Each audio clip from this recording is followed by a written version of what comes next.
पहिलंही होते, आता आहे, समोर सुद्धा राहणार आहे। आणि खूप आपण दुःखाचा सामना केला, दवाखाने केले, वैद्यवानी केले, देवी देवता आणणाऱ्याकडे सुद्धा गेलो, महादेव केले, काशी मथुरा केल्या, खूप पैसा खर्च केला, कुठेही आपल्याला समाधान मिळाला नाही। पैसा पूर्ण खतम झाला तेव्हा आपल्याला या मार्गाची आठवण आली।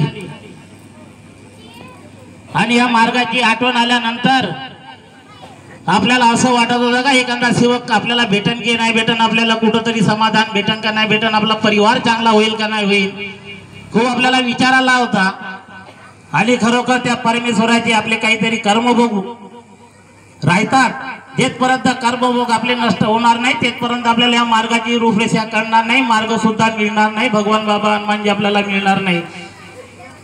आणि त्यावेळेस कर्मभोग आमचे नष्ट झाले, आम्हाला हा मार्ग दिसला, ह्या मार्गाचा एक सेवक दिसला, त्या सेवकांनी आपल्याला मार्गदर्शन सांगितले, या मार्गाची रूपरेषा सांगितली, परमेश्वराकडे बोट दाखवलं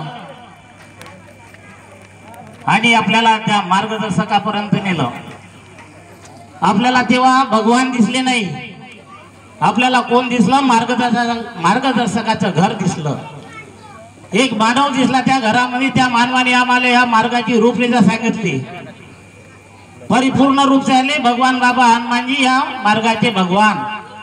त्यांनी बोट टाकवलं भगवंताकडे आणि तेव्हा आम्हाला माहित पडलं का या मार्गाचे भगवान बाबा हनुमानजी, ह्या मार्गाचे सद्गुरू मानते की बाबा जुमदीजी हे आम्हाला त्या मार्गदर्शन सांगितलं। तेव्हा आम्हाला कळलं, जेव्हा आम्ही मार्गात येण्यापूर्वी, कारण की आम्हाला अकलच नव्हती, आम्ही आपल्या परिवारात वागायचं कसं, लोकांसंग कसं वागायचं, मानवामध्ये भगवंताची ज्योत कशी जागवायची आम्हाला मालूम नव्हतं, शिकलंच नव्हतं। प्रत्येक प्रकारचे शिक्षण भेटले आम्हाला, कारण की कॉलेज झाले, पहिल्या वर्गापासून तर कितीतरी आम्ही वर्गापर्यंत शिकलो, लेकिन आम्हाला भक्तीचा मार्ग कळला नाही।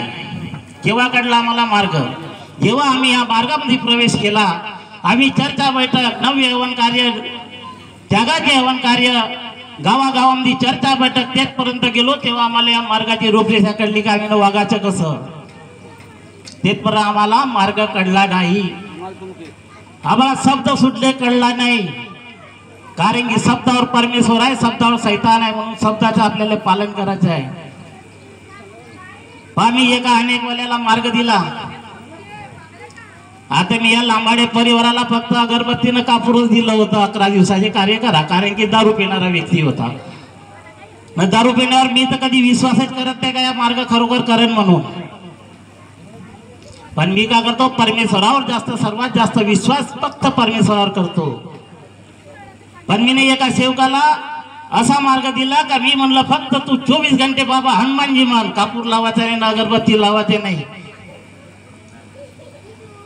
त्या पद्धतीने त्याला कार्य दिले। त्याच्यानंतर तू विचार करतो का तुला मार्गात यायचे किंवा नाही यायचं, कारण की माझा विश्वास माझ्या परमेश्वरावर पक्का आहे, म्हणून सेवक त्या परमेश्वराची भक्तीमध्ये खरोखर त्याला समाधान मिळालेच पाहिजे, कारण की मला काय करायचं, त्याचे ध्येय मजबूत करायचं आहे। मला सेवक आवडत नाही, मला सेवकाचे कार्य आवडतात, सेवक नाही आवडत मला त्याचे कार्य मजबूत पाहिजे। मानते की बाबा जुगदीदी ज्या प्रमाणे आपल्यापर्यंत या मार्ग पोहोचवला, गावोगावी घुमले, कष्ट केले बाबांनी, त्याची कुठंतरी आम्हाला परत फेड करायची आहे आणि तेच कार्य आम्हाला करायचं आहे। आणि 24 घंटे त्या बाईला म्हणलं फक्त तू बाबा हनुमानजी बांध, तुला जर समाधान वाटलं तर ह्या मार्गात प्रवेश करशील, आपल्या परिवारात एकता कायम करजो, आपल्या पतिदेवाला दारू पिते आहे ना तो त्याला सुद्धा सांगजो। आणि खरोखर त्या बाईनं 24 घंटे बाबा हनुमानजी म्हणला आणि त्या बाईला पूर्ण दुःखातून बाबांनी मुक्त केलं। मी केलं का नाही, मी तिचं ध्येय मजबूत केलं, कारण की या मार्गामध्ये परमेश्वर जो आहे जागृत भगवान आहे, असा भगवान तुम्हाला कुठेही मिळणार नाही हे सांगितलं मी। परमेश्वरांनी मदत केली, त्या बाईची तब्येत दुरुस्त केली, 6 महिने दवाखाना गेला त्या पोरीनं, दवाखाना करू करू, पाणी भरू भरू पैसा खतम झाला। त्याच्यानंतर त्या बाईला आठवण आली आणि त्या पोरीचे दुःख दूर झाले। त्याच्यानंतर त्यानं आपल्या परिवारामध्ये एकता तयार केली आणि त्याच्यानंतर मार्गामध्ये प्रवेश केला तेव्हा तिला कार्य दिले. आज सुख समाधानीनं जगून राहिली आहे ते. तर कार्य कसे पाहिजे, मार्गदर्शकाचे तसे पाहिजे, भगवंतावर विश्वास पाहिजे, ठामपणाचा असा विश्वास पाहिजे, तेव्हा सेवक सुधारते. नाही सेवक सुधरू शकत नाही. कारण की सेवक तर पहिलेच बनमानी करतो. 3 दिवसाचे कार्य उद्या, त्याचे 7 दिवसाचे उद्या सेवक आपल्याला ज्ञान शिकवणं चालू करून देतात. हे बी पाहिलं आहे आम्ही ना. पण आम्ही त्याला त्याच्यासोबत बुजोरी करत नाही. ठीक आहे बाबा, तुझे कार्य तुझ्या पर्यंत, पण मी सांगतो तसं कर. कारण की तुला समाधान पाहिजे. तुझ्या मागं भूतबाधा आहे, तुमच्या मागं दारूचं व्यसन आहे. परमेश्वर प्रत्येक प्रकारचं काम करतो, पण ध्येय कसं पाहिजे, मजबूत पाहिजे. म्हणजे जेव्हा सुरुवातीचा दिवस तो आपण आठवणीत करायला पाहिजे. आणि आठवणीत करून त्या परमेश्वरापाशी आपण नमलो पाहिजे. खरंच आम्ही त्यावेळेस आम्ही त्या भगवंताचे सेवक बनू. कारण की आम्हाला जेव्हा आम्ही सुरुवातीला जेव्हा मार्ग घेतो त्यावेळेस मार्गदर्शक शब्दात परमेश्वर काम करतात. तुमच्या मागचे दुःख दूर करतात. येतपर्यंत ठीक आहे, 3 दिवसाचे कार्य करता, 7 दिवसाचे कार्य करता, परमेश्वर तुमच्या जवळ बिलकुल 24 तास उभे राहतात.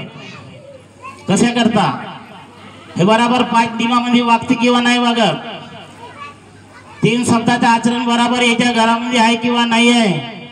जेथपर्यंत आम्ही 5 नियम 3 शब्दाचं जेथपर्यंत परिपूर्ण पालन करणार नाही तेथपर्यंत आम्हाला 4 तत्व मिळणार नाही. त्या परमेश्वराची एक लक्षात ठेवा, 4 तत्व मिळणार नाही. जेव्हा आमच्या घरामध्ये खरोखर त्या परमेश्वरा जे नियम बाबाने दिले त्या नियमाचं आम्ही पालन करून तेव्हा आम्हाला 4 तत्व मिळेल. परमात्मा एक मर्यादी भगवत नाम पार. तेव्हा परमेश्वरा बिलकुल ठाम मध्ये असे उभे राहतील आमच्या दुःखाच्या शिरी. आवाज द्या भगवंत उभा. त्याच्यानंतर तुम्हाला 2 शब्द दिल्या जाईल, दुःखदारी दूर करते उद्धार आणि इच्छानुसार भोजन.